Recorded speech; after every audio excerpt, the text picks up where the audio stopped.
Allegheny County government has created a new department focusing on children. It gets started Monday when its new director takes the helm.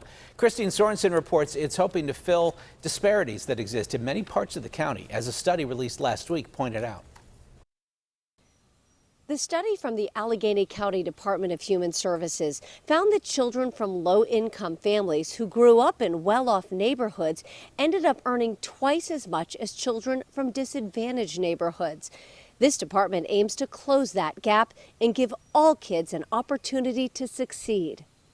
Preschool is about more than playing and learning letters and numbers. It's often the foundation for success in school and life. But not all families can afford it.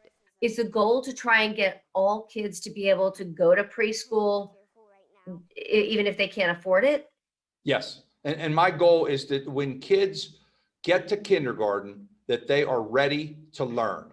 The most basic part of that would be the ability to read at some level. Allegheny County Executive Rich Fitzgerald says this new department will fill gaps where existing programs can't meet the need in both early childhood education and after-school care. If you have the after-school, you're continuing on to the learning and the socialization and the things that are where kids just don't have nothing to do after 3 o'clock, and often that's when they get into trouble. The Department of Children Initiatives was recommended by a working group formed after the 2018 failed ballot measure to raise taxes to fund children's programs. The group said a $20 million budget would pay for 900 children to go to preschool and 1,500 to go to after-school programs. This department's 2021 budget is about $440,000.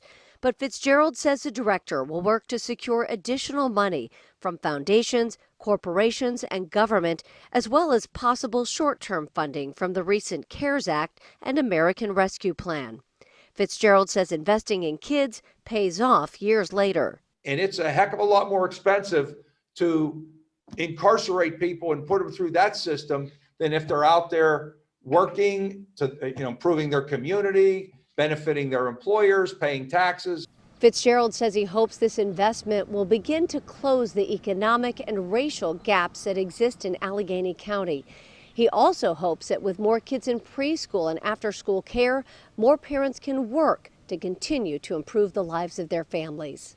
I'm Kristine Sorensen, KDKA News.